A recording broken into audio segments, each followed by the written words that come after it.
Hi everyone, my name is Justine. I am from Congo, and today I want to share my testimony in Swahili. My name is Kusomba Trésor, and I want to share my testimony in French. Je m'appelle Trésor Kusomba. Nous venons de la République démocratique du Congo. J'ai connu Justine au Kenya, et c'est là où nous sommes mariés. Et c'est le gouvernement du Canada qui nous ont fait sortir du Kenya jusqu'ici au Canada.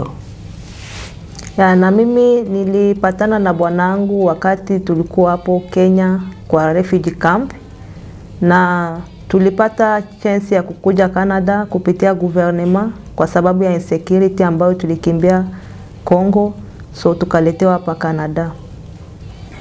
Mbele ya mimi kuwa memba wa kanisa ya Yesu Kristo la watakatifu wa siku za mwisho, nilikuwa Mkatoliki na wazazi wangu walikuwa wote wa Catholic.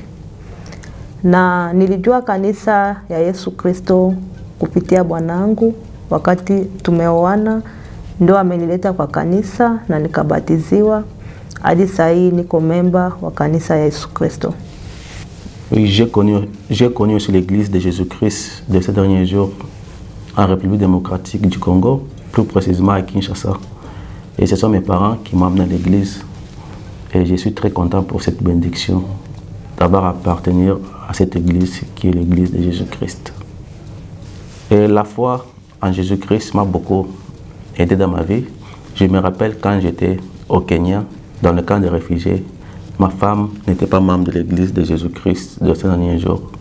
Et ce n'était pas facile pour moi. Nous avons connu des difficultés dans la vie. Mais grâce à la foi, nous avons surmonté toutes nos difficultés et nos problèmes.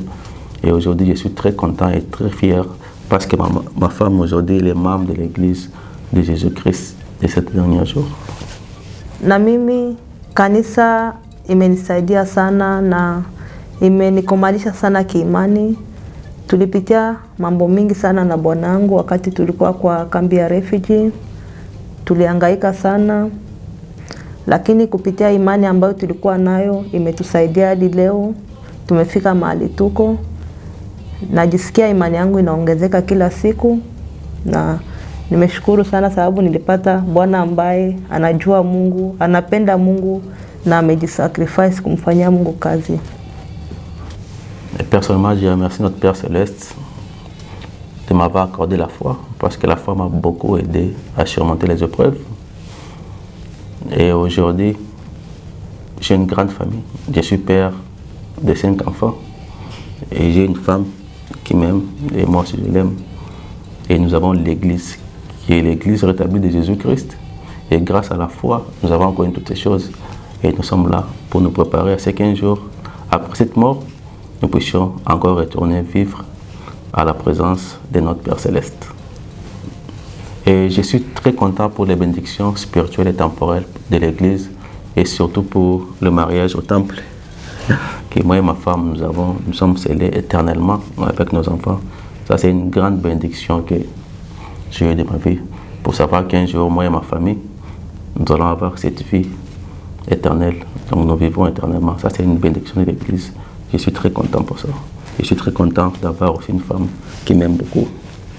Et j'encourage à beaucoup de personnes qui n'ont pas encore connu l'évangile de Jésus-Christ de pouvoir avoir la foi en Jésus-Christ et de pouvoir se repentir, et surtout de pouvoir intégrer l'église rétablie de Jésus-Christ sur la terre. Et comme moi j'ai surmonté beaucoup des épreuves, beaucoup de difficultés dans ma vie, je sais qu'aussi à ceux qui n'ont pas la foi en Jésus-Christ, si c'est dans Jésus-Christ, et surtout à connaître l'église de Jésus-Christ de ces derniers jours, à l'intermédiaire des missionnaires, en lisant les livres des Mormons aussi, ça peut leur aider à ce que leur foi puisse s'agrandir.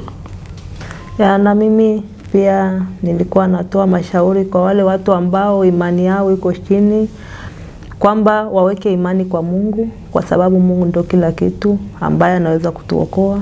Sababu hata mimi nilipitia, lakini imani yangu niliweka kwa Mungu.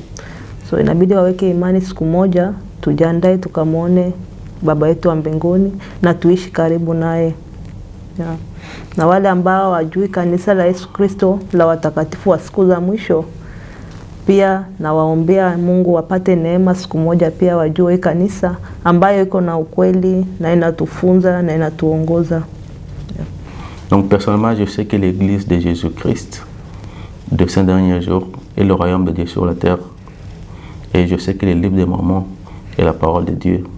Donc j'encourage à tout le monde entier de pouvoir connaître l'Église à l'intermédiaire des missionnaires, par les enseignements, de pouvoir aussi réintégrer cette Église rétablie qui est l'Église vraie sur la terre. Au nom de Jésus-Christ, Amen. Nilikuwa na wapea nguvu watu ambao wajui kanisa la Yesu Kristo la watakatifu wa siku za mwisho, kwamba kanisa ni ya ukweli na inafundisha neno ambayo inatusaidia sana kwa maisha. Na pia nilikuwa nataka hii kwa kila mtu dunia mzima ambao wajui kanisa, pia wajue kwamba kanisa Yesu Kristo ni ya ukweli, na hiyo kitabu ya Book of Mormon ni kitabu ya Mungu, inatufunza.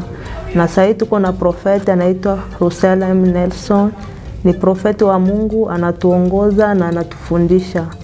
Na nimesema hivi ni kupitia jina la Bwana Yesu Kristo. Amen.